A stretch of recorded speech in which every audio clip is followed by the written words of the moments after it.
बेटे, last video में हमने सर्कुलर मोशन स्टार्ट करा था और उसमें हमने देखा कि सर्कुलर मोशन क्या होता है। तो मेरे बेटे, आप लोगों को जो लेक्चर नंबर 1 है, लेक्चर नंबर 1 में बिल्कुल आप लोगों को मैंने जो है काइनेमेटिक्स ऑफ सर्कुलर मोशन के बारे में हमने बात करी थी और वहां पे आपने बहुत सारी अच्छी अच्छी चीजें देखी मेरे बेटे। जैसे आपने देखा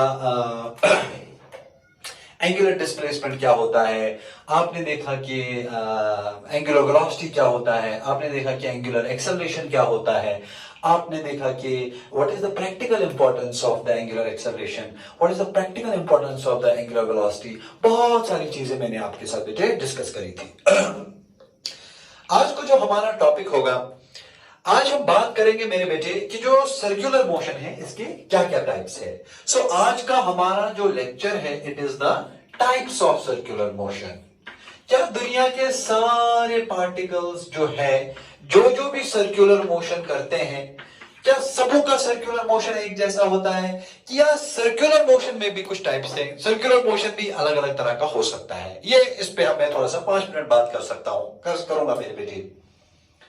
तो दिस क्वेश्चन विल आंसर कि अगर दुनिया में बहुत सारे सर्कुलर मोशंस हैं, हम देखते हैं कि पार्टिकल्स सर्कल में घूमते रहते हैं, उसमें कोई बुरी बात नहीं है।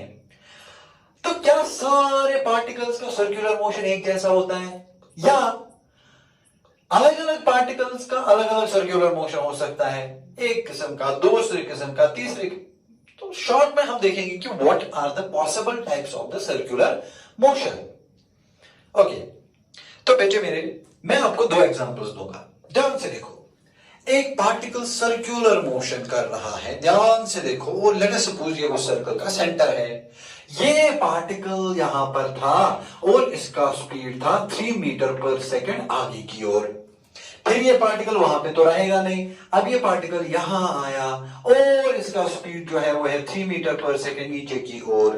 फिर ये पार्टिकल यहां गया और इसका स्पीड है 3 मीटर पर सेकंड पीछे।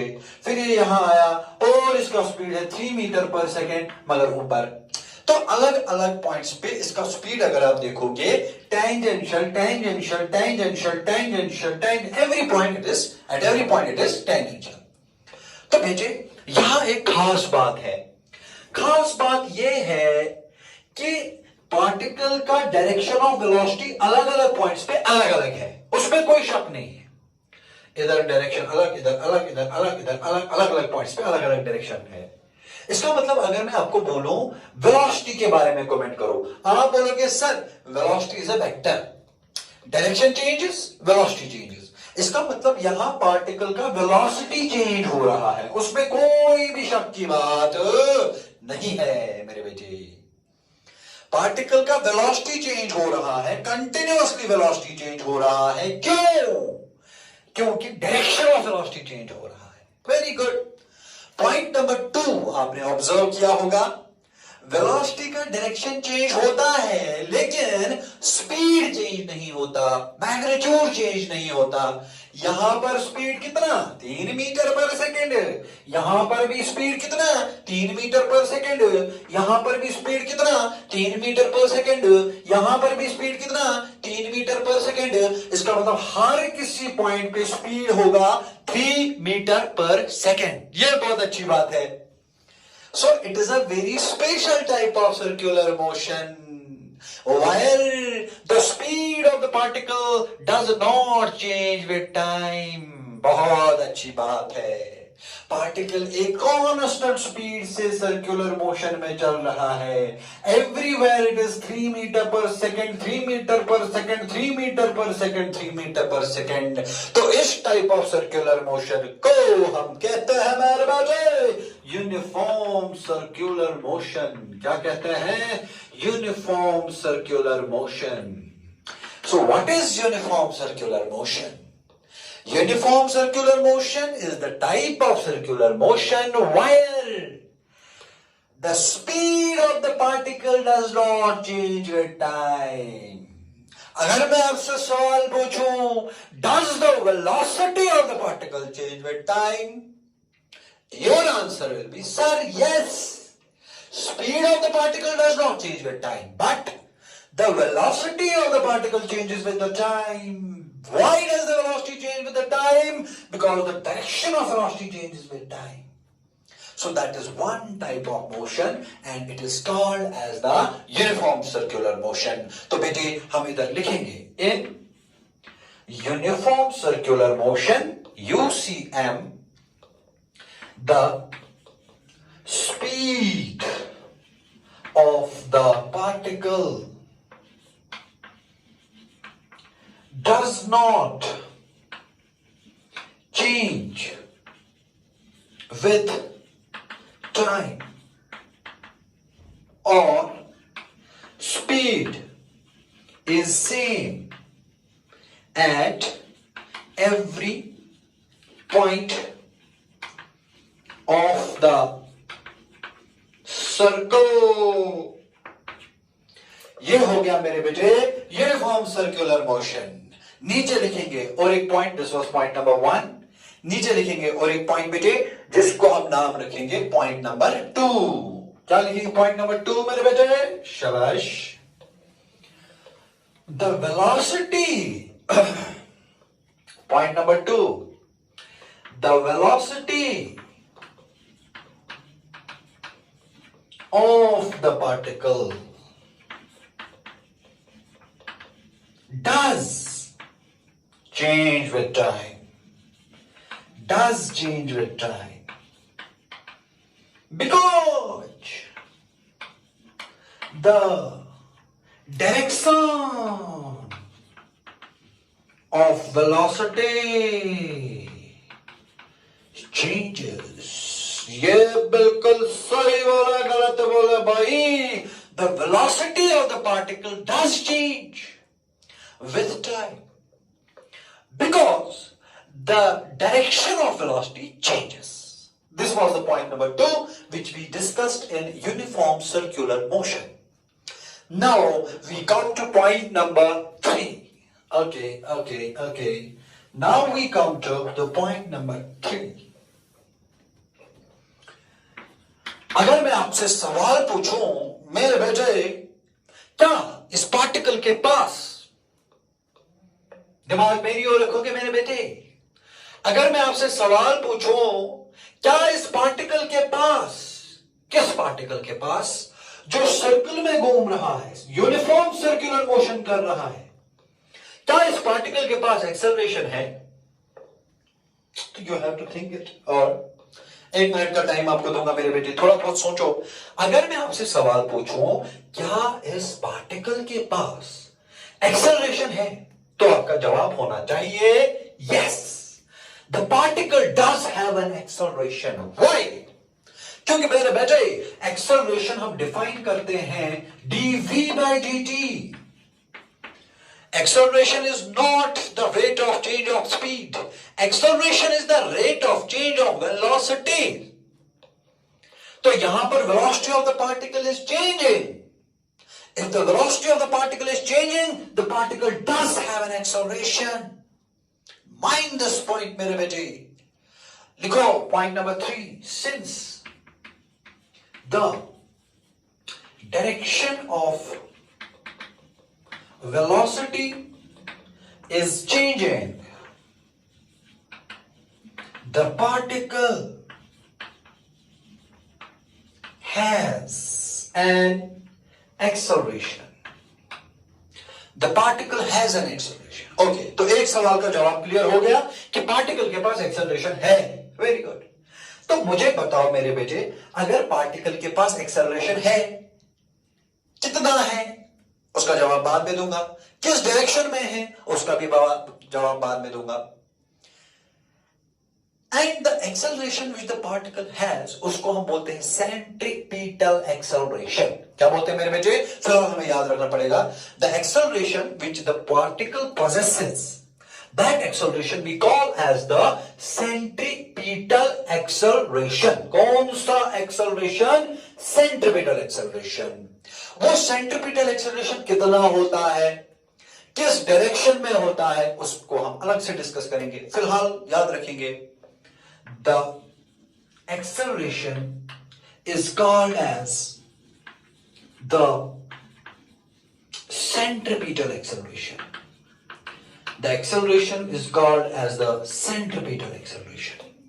तो इसका मतलब बेटे वो पार्टिकल जो यूनिफॉर्म सर्कुलर मोशन करता है, the particle which is undergoing uniform circular motion possesses an acceleration, and that acceleration we call as the centripetal acceleration. And the word centripetal must be understood in its proper context. The word centripetal means the acceleration is always directed towards the center of the circle. Centripetal का मतलब क्या? अरे centripetal का मतलब जो acceleration है ना, इसका डायरेक्शन हमेशा होना चाहिए towards the centre of the circle. Centripetal, centripetal मतलब टुवर्ड्स द सेंटर. इसका मतलब अगर मैं बोलूं मेरे बेटे इस पॉइंट पे एक्सेलरेशन बनाओ टुवर्ड्स द सेंटर, इस पॉइंट पे एक्सेलरेशन बनाओ टुवर्ड्स द सेंटर, इस पॉइंट पे एक्सेलरेशन बनाओ टुवर्ड्स द सेंटर, इस पॉइंट पे एक्सेलरेशन बनाओ टुवर्ड्स द सेंटर. और इस एक्सेलरेशन का नाम होता है सेंट्रीपिटल एक्सेलरेशन. इसको हम रिप्रेजेंट करते हैं AC से. A मतलब एक्सेलरेशन, C मतलब सेंट्रीपिटल. A मतलब एक्सेलरेशन, C मतलब सेंट्रीपिटल. A मतलब एक्सेलरेशन, C मतलब सेंट्रीपिटल. A मतलब एक्सेलरेशन, C मतलब सेंट्रीपिटल. ओके, अगर मैं आपसे बोलूं what is the angle between the acceleration and the velocity at every point? 90 degree, 90 degree, 90 degree, 90 degree. इसका मतलब acceleration is always perpendicular to the velocity.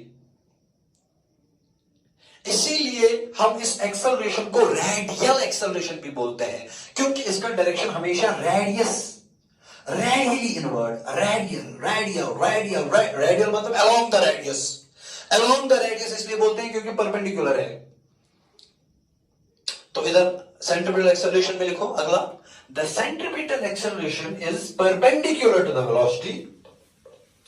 अगला पॉइंट लिखेंगे मेरे बेटे, the centripetal acceleration is always perpendicular to the velocity of the particle. ये कितना है अभी मैंने नहीं बोला, इसका डिराइव करना पड़ेगा. The centripetal acceleration is always directed towards the center and is perpendicular to the particle. और लिखो, the centripetal acceleration is always perpendicular to the velocity of the particle and is directed towards the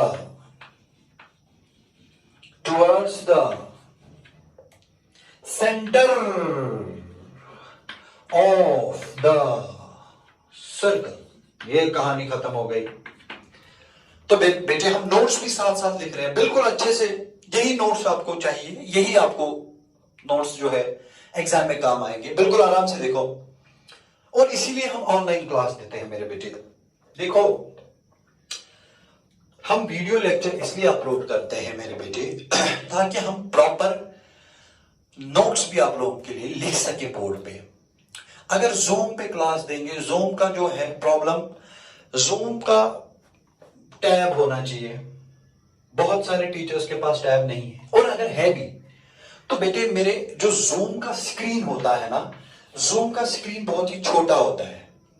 उस पे आप इतना लिख नहीं सकते हो, उस पे आप प्रॉपर नोट्स नहीं बना सकते हो मेरे बेटे. और एक बार लेक्चर हो गया तो हो गया, दूसरी बार आप रिपीट पे नहीं देख सकते हो मेरे बेटे. और तीसरा डिसएडवांटेज ये है कि वो 2G पे चलता है. 2G में ये इशू रहता है कि आवाज कहीं और टाइम पे चली जाती है, आप किसी और टाइम पे सुनते हो, बीच में लेक्चर ही कट जाता है, किसी एरिया में कभी नेट ही नहीं चल रहा होता है मेरे बेटे, तो उन बेचारों को लेक्चर मिस हो जाता है. तो हमेशा दिस मोड, हालांकि ऑनलाइन मोड तो वैसा इफेक्टिव नहीं रहता है जैसा कि क्लासरूम इफेक्टिव होता है. अब ऑनलाइन मोड में भी अगर आपको चूज करना है between a live class and a video lecture, always prefer the video lecture. And online class is very, क्या बोलूं मैं उसको, वो ठीक नहीं रहता है because of the issues here.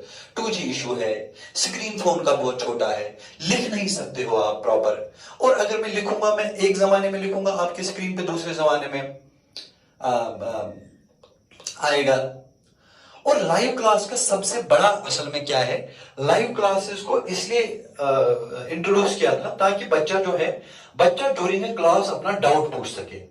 लेकिन वो तो हो नहीं सकता है, क्योंकि वैसे भी जो यहाँ लाइव क्लासेस देते हैं वो सारे बच्चों की माइक म्यूट करके रखते हैं बेटे, क्योंकि आप लोग तो शोर मचाओगे, उसमें कहां कोऑर्डिनेट होगा कि कौन सा बच्चा क्वेश्चन, साइमल्टेनियसली 10 बच्चों ने क्वेश्चन पूछा, शोर हो गया। इसलिए सारे जो भी अभी ऑनलाइन क्लासेस दे रहे हैं वो बच्चों का माइक जो है उसको म्यूट करके क्लास देते हैं। और जब बच्चों का माइक म्यूट करके क्लास देंगे वो तो यही क्लास हो गई ना, उससे बेटर तो यही है, एटलीस्ट रिपीट पे देख सकते हो, मिस हो गया तो आपके फोन में हमेशा अवेलेबल है। नोट्स भी अच्छे खासे आप लोगों को, बिल्कुल बहुत ही स्टैंडर्ड नोट्स आप लोगों को मिल रहे हैं। तो it's one and the same thing. कोई बात नहीं, आप ये वीडियोस देखते रहो। हमारे लिए वीडियो बनाना मुश्किल है, ऑनलाइन क्लासेस जो लाइव है वो इजी है मेरे लिए भी, क्योंकि मुझे ना वीडियो बनाना है ना कुछ करना है। मैं कहीं भी जाऊं किसी भी टाइम लाइव आपको आधा 45 मिनट्स की क्लास दे सकता हूं, मेरे लिए आसान है। ये वीडियो बनाना मेरे लिए भी मुश्किल है। एक तो पहले 1 घंटे का वीडियो 3 घंटे में बनता है, फिर इसको एडिट करो, फिर इसको अपलोड करो, अपलोड करने का अलग अपना टेंशन रहता है, फिर आपकी ऐप में अपलोड करो। तो हमारे लिए भी यही मुश्किल है, लेकिन हम यही इसलिए प्रेफर करते हैं क्योंकि ये बच्चे के लिए ज्यादा बेनिफिशियल है। जूम में तो कुछ करना ही नहीं है बेटे, उसमें तो सिर्फ उसमें आपकी आवाज आएगी बस। जूम में आपका वीडियो थोड़ी दिखेगा बेटे। और अगर आप जूम पे आप बोलोगे सर नहीं, आप जूम पे वीडियो क्लास दीजिए, जूम का एप्लीकेशन है, कैमरा बोर्ड पे फोकस करो, ठीक है मैं करूंगा। लेकिन जूम जो कैमरा होता है, जूम एप्लीकेशन का अपना कैमरा होता है, वो ये पूरा बोर्ड फोकस नहीं करेगा, वो बोर्ड का थोड़ा सा पार्ट फोकस करेगा, उसके कैमरा में इश्यूज है। हमने ये सारी चीजें बेटे अपनी लेवल पे ट्राई की थी, लेकिन हमारे हिसाब से ये सबसे अच्छा मीडियम है। हाँ, इसमें एक इशू आ रहा था जो आपने कंप्लेंट की थी कि सर हमारा जो है वीडियो क्वालिटी हमें अच्छी नहीं आती है। तो वो बहुत मेहनत करके बहुत इनफैक्ट हमें पैसे भी खर्च करने पड़े कि वो ऑप्शन हमने आप लोगों की नई ऐप में डाल दिया है। उसमें क्या है कि आप वीडियो क्वालिटी अपना एडजस्ट कर सकते हो, depending upon your net connection आप आराम से वीडियो क्वालिटी देख सकते हो। तो this is something which I wanted to share with you people. तो आप लोग याद रखो क्या, the centripetal acceleration is always perpendicular to the velocity of the particle and is directed towards the centre of the circle. इसको आप note करो बिल्कुल आराम से, बिल्कुल आराम से। अगला लिखो मेरे बेटे, एक्सप्रेशन फॉर सेंट्रीपिटल एक्सेलरेशन। अब आपने देखा कि पार्टिकल के पास एक्सेलरेशन है और उस एक्सेलरेशन को हम क्या बोलते हैं बेटे, सेंट्रीपिटल एक्सेलरेशन। शाबाश। उसका डायरेक्शन क्या होता है मेरे बेटे, उसका डायरेक्शन हमेशा होता है towards the centre of the circle. और एंगल हमेशा वेलोसिटी के साथ क्या बनाता है, 90 डिग्री एंगल बनाता है। वेरी गुड वेरी गुड, बिल्कुल आसान सी बात। अब हम एक्सप्रेशन देखेंगे, expression for centripetal acceleration. Expression for centripetal acceleration means अगर ये एक्सेलरेशन हमने देखा हमेशा towards the centre of the circle है, कितना है, how much acceleration, that's what we are going to derive. Okay, तो लिखो, एक सर्कल बनाओ। Very good. ये सर्कल का सेंटर मानो, ये पार्टिकल मानो, पार्टिकल का वेलोसिटी रखो मेरे बेटे v। शाबाश। Now you can write down, let a particle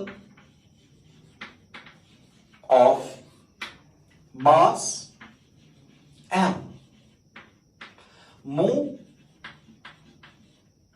in a circle with a speed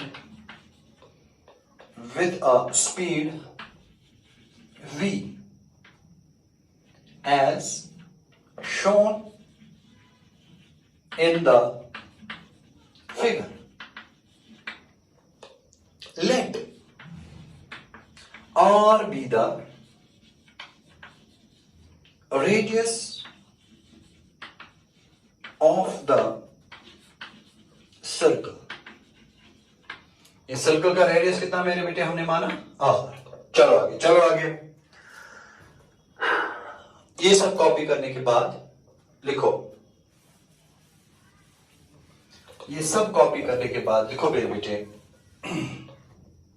late d theta be the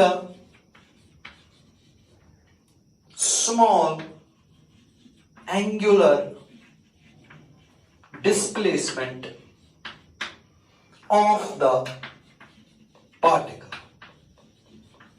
इसका मतलब क्या हुआ कि पार्टिकल यहां से यहां गया, इधर भी इसका वेलोसिटी v ही होगा, स्पीड इसका यहां पर भी v है, यहां पर भी v है, क्योंकि हम यूनिफॉर्म सर्कुलर मोशन की बात कर रहे हैं मेरे बेटे। और कितना डिस्प्लेसमेंट हुआ, स्मॉल डिस्प्लेसमेंट, ये है कितना है, d थीटा। Very good. अब आप मुझसे सवाल पूछ सकते हो कि सर ये d थीटा तो स्मॉल डिस्प्लेसमेंट होना चाहिए, आपने तो बहुत बड़ा बनाया। मैं बोलूंगा मेरे बेटे मैंने बड़ा इसलिए बनाया ताकि आप लोगों को दिखे, अगर मैं बहुत छोटा बनाऊंगा तो आपको दिखेगा नहीं, इसलिए मुझे बड़ा बनाना पड़ा। तो आप ये समझ सकते हो कि ये डिस्प्लेसमेंट बहुत ही छोटी तो है, मगर आपने एक लेंस लगाया हुआ है, लेंस के थ्रू आप देखते हो तो आपको बड़ा दिखेगा। ठीक है, शाबाश। आप लिखो mathematical part. Very good. The change in velocity of the particle is given by, the change in velocity of the particle is given by change in velocity। यहां पर बेटे ख्याल रखो, आप में से बहुत सारे बच्चे हैं जो इसका आंसर बोलेंगे 0। देखो उनको लगेगा यहां पर भी वेलोसिटी v है, यहां पर भी वेलोसिटी v है, तो change in velocity v minus v 0। नहीं नहीं, ये बिल्कुल गलत बात है। अगर आप ऐसा बोल रहे हो मतलब आप लोगों को वेक्टर सब्ट्रैक्शन पूरा का पूरा भूल गया है मेरे बेटे, आप लोगों को गजनी हो गया है। ऐसा वेक्टर्स को सब्ट्रैक्ट नहीं करते हैं। Vector subtraction depends upon the angle between the two vectors. याद करो जब मैं वेक्टर सब्ट्रैक्शन पढ़ा रहा था मेरे बेटे, अगर मैं आपको बोलूंगा what is the change in speed, हाँ आप बोलोगे सर यहां पर भी स्पीड v है, यहां पर भी स्पीड v है, तो v माइनस v इज 0। वो बिल्कुल सही आंसर आप बोलोगे, उसमें कोई बुरी बात नहीं है। Change in speed is 0, no problem in that, I am very comfortable. अगर आप ऐसा बोलते हो बिल्कुल सही बात बोलते हो, मैं इस पे मारूंगा नहीं आपको। अगर आप ये बोलते हो कि change in velocity of the particle is 0, something is seriously wrong with you, you have forgot everything about the vector subtraction then. Velocity is a vector, direction of velocity is changing, मतलब velocity has changed। तो मैंने आप लोगों को बोला था जब जब दो वेक्टर्स का चेंज निकालना होगा जिनका मैग्नीट्यूड इक्वल है, तो रिजल्टेंट होता है 2a sin of theta by 2। इस इक्वेशन को याद करो मेरे बेटे। Whenever you have to subtract two vectors of equal magnitude, the resultant is, यहां पर लिखूंगा शायद बोर्ड का पोर्शन आपको नहीं दिख रहा है, the resultant vector is given by 2a sin of theta by 2। जब जब दो वेक्टर्स ऑफ इक्वल मैग्नीट्यूड को सब्ट्रैक्ट करोगे तो रिजल्टेंट वेक्टर होता है 2a sin theta by 2। तो यहां पर भी तो two vectors of equal magnitude है, इस वेक्टर का भी वेलोसिटी मैग्नीट्यूड है v, इस वेक्टर का भी मैग्नीट्यूड है v, मतलब ये तो दो वेक्टर्स ऑफ इक्वल मैग्नीट्यूड हो गए। बताओ चेंज इन वेलोसिटी किसके बराबर लिखोगे, dv, चेंज इन वेलोसिटी। मैं यहां डेल्टा भी नहीं लिख रहा हूं मेरे बेटे, मैं यहां dv लिख रहा हूं। क्यों? क्योंकि छोटा सा डिस्प्लेसमेंट हुआ d थीटा, तो छोटा सा वेलोसिटी चेंज होगा dv is equal to 2, a के बदले यहां v लिखना पड़ेगा, v साइन ऑफ, यहां थीटा है यहां d थीटा है, तो लिखेंगे d theta by 2। Okay, this is the small change in velocity that the particle has undergone when it covers a small displacement d theta. Okay, अब आगे mathematical part, अब आगे मेरे बेटे मैथमेटिकल पार्ट। Very good. अब इस step को आगे लेंगे। It implies dv is equal to 2v। मैं यहां ये साइन खा जाऊंगा, ये है sine of d theta by 2, मैं साइन को खा के सिर्फ लिखूंगा d थीटा बाई 2। आप बोलोगे सर ये आप क्या कर रहे हो, ये तो साइन डी थीटा बाय 2 है, साइन कहां गया? This is the question that can come into your mind, sir sine कहां गया? क्योंकि जब जब कोई चीज गायब होती है उस पर आप बहुत अलर्ट हो जाते हो, आपको बहुत टेंशन हो जाती है कि सर याद रखो मेरे बेटे, जब भी साइन ऑफ कोई ऐसा एंगल होगा जो ये एंगल अगर टेंडिंग टू 0 है, मतलब बहुत कम है, तो आप साइन थीटा के बदले थीटा भी लिख सकते हो, कोई बात नहीं, हमेशा नहीं लिख सकते। जब ये थीटा बहुत कम हो, कितना कम? टेंडिंग टू 0, तब जाकर के आप साइन थीटा के बदले थीटा लिख सकते हो, इसमें कोई बुरी बात नहीं।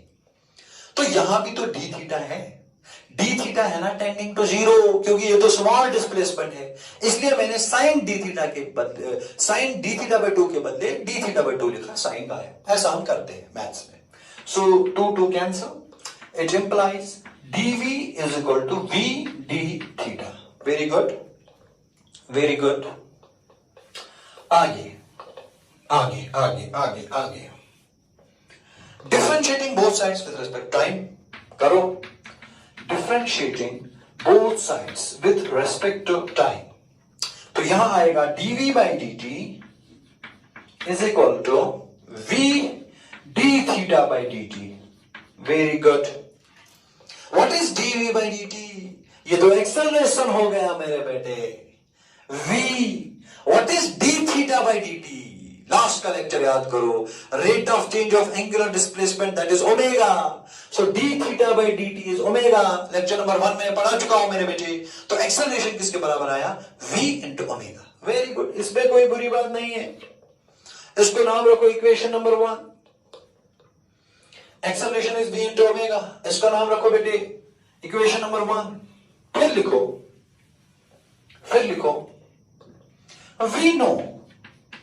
वी नो क्या? v is equal to omega r. आप बोलोगे सर ये कहां से आया? मैं बोलूंगा लेक्चर नंबर 1 में याद करो, जब मैंने पढ़ाया था relationship between the velocity and angular velocity, उसमें मैंने बोला था v is equal to omega r होता है। तो यहां पर मैं वही इक्वेशन यूज करूंगा, v is equal to omega r. Very good, it implies r is equal to v by omega. Omega को उधर लो तो v by omega is r, so r is equal to v by omega. Very good, इसका नाम रखो equation number 2। अब ये r is equal to, अरे यार सॉरी, r नहीं निकालना है, सॉरी आर नहीं निकालना है मेरे बेटे, ओमेगा निकालना है। इधर निकालो, omega is equal to, if v is equal to omega r, omega is equal to v by r. इसको रखो equation number 2, omega is equal to v by r, equation number 2। अब ये ओमेगा को इधर डालो इक्वेशन 1 में, लिखो put equation 2 in equation 1। तो क्या आएगा मेरे बेटे? इक्वेशन 1 है, आपकी नोटबुक पे लिखा होगा, शाबाश। a is equal to v into omega, omega के बदले v बाय आर, तो इधर आएगा मेरे बेटे v बाय आर। इसका मतलब acceleration is equal to v square by r. इसको नोट करो मेरे बेटे, equation number 3। This is the expression for centripetal acceleration. Centripetal acceleration is v square by r. Particle का स्पीड कितना? v, उसको square करो, divide by radius of the circle, आपको particle का सेंट्रीपिटल एक्सेलरेशन मिलेगा।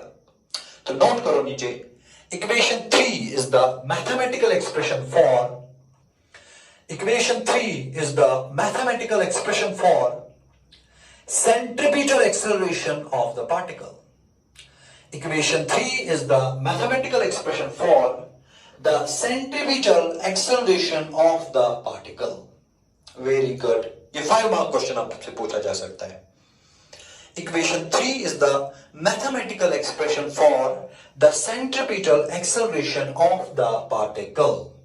और एक पॉइंट लिखो बेटा उसी में, वही जो मैंने लिखाया था, the direction of centripetal acceleration is always, शाबाश, the direction of the centripetal acceleration is always towards the center of the circle. The direction of centripetal acceleration is always towards the centre of the circle. इसको अच्छे से note करो।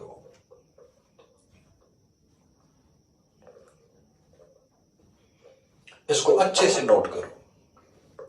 तो मेरे बेटे centripetal acceleration हमने खत्म किया। अब हमें पता है कि सेंट्रीपिटल एक्सेलरेशन क्या होता है और इसको मैथमेटिकली कैसे डिराइव करते हैं। चलो मेरे बेटे आगे अगला कॉन्सेप्ट सेंट्रीपिटल फोर्स। अगला concept centripetal force. What is centripetal force? Very good. देखो मेरे बेटे, अगर मैं आपको बोलूं कि सेंट्रीपिटल एक्सेलरेशन जो है, पार्टिकल के पास कितना सेंट्रीपिटल एक्सेलरेशन है, आप बोलोगे सर v²r। मैं बोलूंगा बेटे सेंट्रीपिटल एक्सेलरेशन v²r है। आपको कैसे पता? आप बोलोगे सर अभी आप ही ने तो पढ़ाया। अरे अभी मैंने पढ़ाया बेटे, सेंट्रीपिटल एक्सेलरेशन इज v²r। मैंने पढ़ाया, अभी पढ़ाया। Okay, Newton second law says अगर किसी पार्टिकल के पास एक्सेलरेशन है तो फोर्स लगना चाहिए। न्यूटन सेकंड लॉ याद है आप लोगों को, F is equal to ma। If a particle has acceleration, a force must act on the particle। क्योंकि जब तक फोर्स नहीं होगा तब तक एक्सेलरेशन भी नहीं होगा। तो यहां पर जो पार्टिकल के पास सेंट्रीपिटल एक्सेलरेशन है, मतलब इस पे कोई ना कोई फोर्स लगना चाहिए जो ये सेंट्रीपिटल एक्सेलरेशन देगा। ये किसने बोला?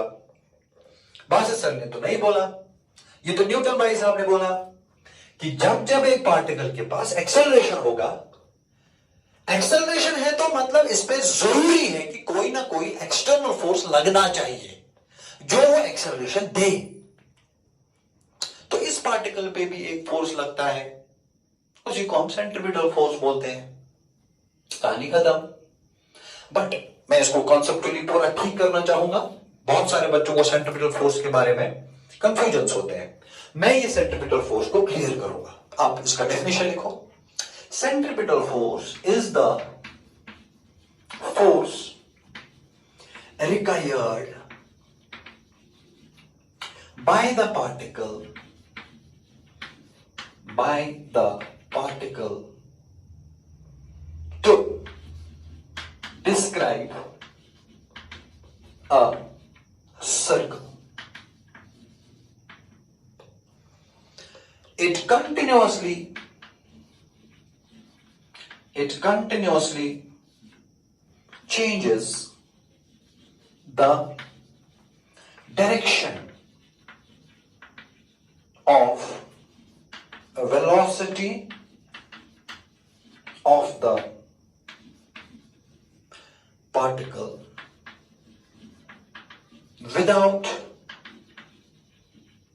changing its magnitude. This is the centripetal force. देखो मेरे बेटे, centripetal force is the force required by the particle to describe a circle. अगर ये पार्टिकल सर्कल में घूम रहा है तो इसके पास एक्सेलरेशन है। एक्सेलरेशन है तो इसकी जरूरत है क्या? ma इसकी जरूरत है। और इसी जरूरत को हम कौन सा फोर्स कहते हैं? Centripetal force. इसका मतलब centripetal force is not a force. Centripetal force is the force required by the particle to move in a circle. बेटे सेंट्रीपिटल फोर्स कोई फोर्स नहीं है यार, ये जरूरत है। किसकी? उस फोर्स की जो ये पार्टिकल को चाहिए सर्कल में रहने के लिए। जैसे आपको घर में रहने के लिए आजकल हमें अगर घर में रहना है तो हमारी जरूरत पैसे है, ऑब्वियसली। किसी को जिंदा रहना है तो पैसों की जरूरत है। इसी तरह अगर इस पार्टिकल को सर्कुलर मोशन करना है, सर्कुलर मोशन अगर ये करेगा तो इसके पास एक्सेलरेशन होगा, और वो एक्सेलरेशन प्रोवाइड करने के लिए इसके पास कोई ना कोई फोर्स होना चाहिए। मतलब एक फोर्स की जरूरत है, और उसी जरूरत को हम सेंट्रीपिटल फोर्स कहते हैं मेरे बेटे। So centripetal force is the force required by the particle to move in a circle. इसका मतलब दुनिया का जो कोई भी पार्टिकल सर्कुलर मोशन कर रहा है उसको एक फोर्स की जरूरत पड़ती है, और उसी फोर्स को हम बोलते हैं मेरे बेटे क्या? Centripetal force. शाबाश। ये सेंट्रीपिटल फोर्स क्या करता है? ये पार्टिकल का डायरेक्शन चेंज करता है वेलोसिटी का, लेकिन मैग्नीट्यूड चेंज करता नहीं है। वो इसके बारे में मैंने ऑलरेडी बात की है, क्योंकि speed is a constant, only the direction of velocity changes, the magnitude of the velocity does not change. Okay, अब हम लिखेंगे expression for centripetal force. So, expression for centripetal force. Now we are going to derive mathematically how much force does a particle need to be in a circle. Particle को कितना centripetal force चाहिए ताकि वो circle में रहेगा. Okay? देखो, according to Newton's second law, बिल्कुल आसान सी चीज है. Force on any particle is mass into acceleration. And force required by a particle is mass into acceleration. And we know acceleration is v square by r. आप बोलोगे sir v square by r कहाँ आया? मैं बेटे ये already derived किया है. It's already derived. That means the centripetal force is m. A के बदले क्या आएगा बेटे? v square by r. This is the centripetal force required by the particle. तो नीचे लिखो बेटे, this is the centripetal force required by the particle. This is the centripetal force required by a particle to move in a circle, to move in a circle of radius r, to move in a circle of radius r with a speed v, with a speed v. कहानी खत्म। लेकिन मेरे बेटे, अगर आपको वहां पर question आता है derived an expression for centripetal force, ये 5 मार्क का क्वेश्चन आएगा। आपको पहले लिखना है सेंट्रीपिटल फोर्स होता क्या है, जैसे मैंने लिखा आपको डेफिनेशन, फिर इतना डेरिवेशन नहीं करना है। यहां जो ये a is equal to v square by r है, इसको आपको अलग से प्रूव करना पड़ेगा। नहीं आया मेरे बेटे समझ?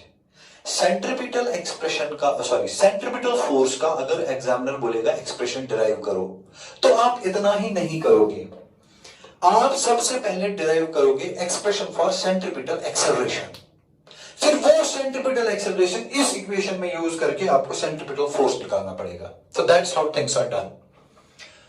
So if he asks a question on centripetal force, you have to first derive centripetal acceleration, then use that in this and you will get the centripetal force.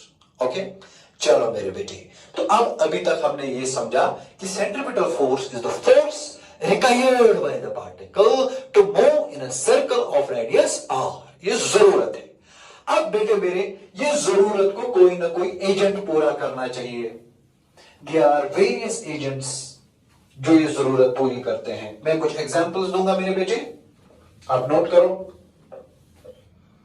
देखो, example number 1, stone tied to a string. This is example number 1। देख मेरे बेटे, अगर मैं एक पत्थर लाऊंगा, पत्थर को रस्सी से बांधूंगा, ये देख, और ये पत्थर को मैं सर्कल में घुमा रहा हूं। ये देखो बेटे, सर्कल का रेडियस कितना है? Let us suppose r। किस स्पीड से घुमा रहा हूं मेरे बेटे? v। मैं आपको बोलूंगा कि इस पार्टिकल को कितना फोर्स चाहिए। आप बोलोगे सर ये कौन सी बड़ी बात है, इसको सेंट्रीपिटल फोर्स चाहिए, mv square divided by r। Very good. मैं बोलूंगा ठीक है, देगा कौन? आप बोलोगे सर इस पार्टिकल पे टुवर्ड्स द सेंटर आएगा tension in the string plus downward force, gravitational force भी होगा। तो यहां पर 2 एजेंट्स हैं जो ये सेंट्रीपिटल फोर्स प्रोवाइड कर सकते हैं। कौन कौन सा मेरे बेटे? T plus mg। तो पार्टिकल को कितना फोर्स चाहिए? mv square by r। देगा कौन? T, tension in the string, plus mg। तो आएगा T प्लस mg। ओके, नीचे लिखो, नीचे लिखो, In this case, the centripetal force is provided by क्या टेंशन एंड ग्रेविटेशनल फोर्स। कोई बात नहीं, अलग अलग सिचुएशंस में अलग अलग एजेंट्स होंगे। चलो मैं दूसरा एग्जांपल आप लोगों को देता हूं। लिखो, earth revolving around the sun. दूसरा example, this is sun and this is earth revolving around the sun in a circular path. This is earth. Okay, earth is revolving around the sun in a circular path of radius r with a velocity v. बताओ बेटे, अर्थ को कितना force चाहिए? Again अर्थ को चाहिए mv square by r. It is the centripetal force required by earth. देगा कौन? आपको पता होना चाहिए, सन अर्थ पे अपनी ओर एक फोर्स लगाता है जिसको हम ग्रेविटेशनल फोर्स कहते हैं। तो mv square is the requirement जो अर्थ को चाहिए to be in the circle. देगा कौन? Gravitational force. खत्म। नीचे लिखो, in this case the required centripetal force is provided by gravitational force. Very good. Is provided by gravitational force. इसी तरह अलग अलग सिचुएशंस में अलग अलग एजेंट्स ये सेंट्रिपिटल फोर्स को प्रोवाइड कर सकते हैं। Tension is an agent, tension provide कर सकता है। Gravitational force is an agent, gravitational force provide कर सकता है। Frictional force is an agent, frictional force provide कर सकता है। अच्छा, normal reaction is an agent, normal reaction. तो कोई भी चीज equal to mv square by r हो सकता है। अलग अलग सिचुएशंस में अलग अलग एजेंट्स हो सकते हैं। शाबाश। लास्ट में नोट करेंगे बेटे, the centripetal force always, message कहने की जरूरत नहीं है, आप लोगों को खुद से समझ में आना चाहिए। The centripetal force always acts. Note, last में मेरे बेटे, note. The centripetal force, चलो लिखता हूं मैं, the centripetal force always acts towards the center of the circle. जैसे सेंट्रिपिटल एक्सेलरेशन, क्योंकि जिस डायरेक्शन में एक्सेलरेशन होता है उसी डायरेक्शन में फोर्स भी होता है। If acceleration is always towards the centre, force is always towards the centre. The centripetal force always acts towards the centre of the circle and is perpendicular to the, शाबाश, जैसे acceleration होता है perpendicular to the velocity, centripetal force भी होता है perpendicular to the velocity. Okay, so that's all about the expression for centripetal force. तो इसी के साथ मेरे बेटे हमने देखा कि यूनिफॉर्म सर्कुलर मोशन क्या है, सेंट्रिपिटल एक्सेलरेशन क्या है और सेंट्रिपिटल फोर्स क्या है। तो बात यह है मेरे बेटे, centripetal force is not a force, it is a requirement of the particle. इस चीज को दिमाग में ठोको, it is the requirement of the particle and this requirement is fulfilled by various agents in different situations. बस ये कहानी खत्म हो गई यूनिफॉर्म सर्कुलर मोशन की। अब हम अगले पोर्शन में जाएंगे, छोटा सा टॉपिक डिस्कस करेंगे, इसमें हमें डिटेल्स में नहीं जाना है। Now we will discuss non uniform circular motion.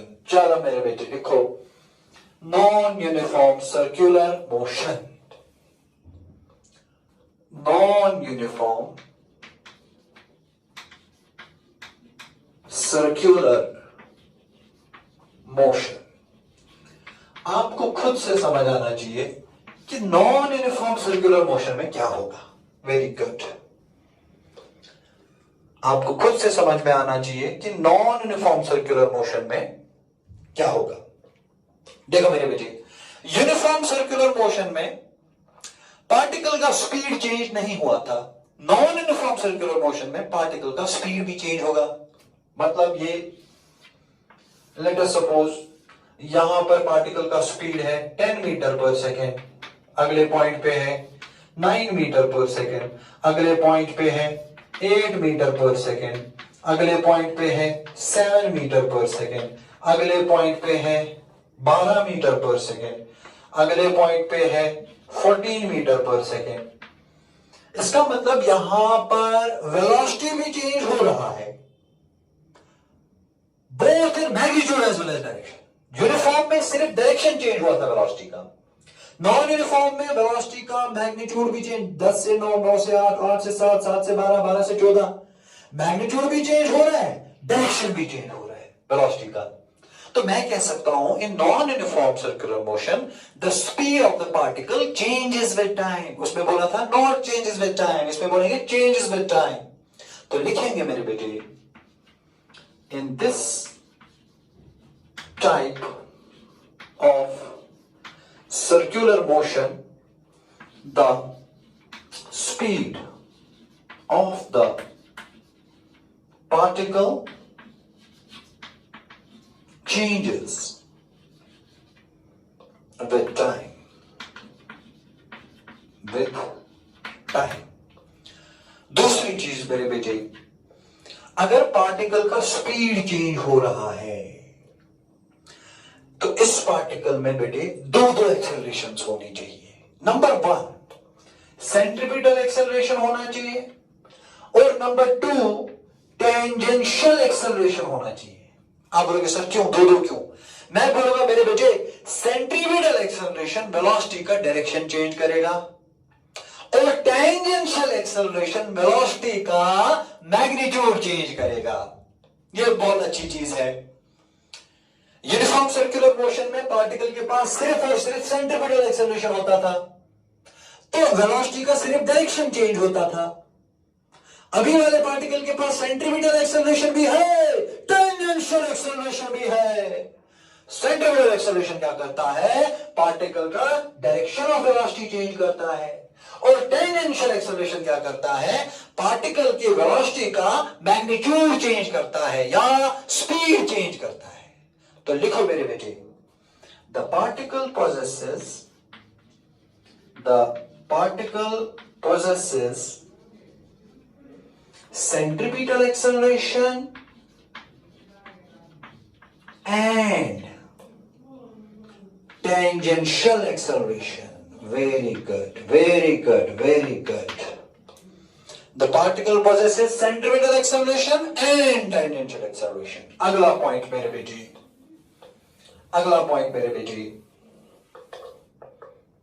अगला पॉइंट मेरे बेटे, centripetal acceleration changes the direction of velocity,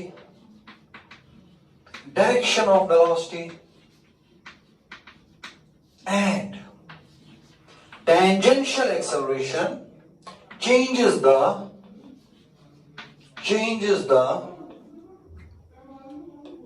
magnitude of velocity, bracket में स्पीड, ब्रैकेट में स्पीड ऑफ पार्टिकल, ब्रैकेट में स्पीड ऑफ द पार्टिकल। अच्छा, अगला, therefore two forces must act on the particle,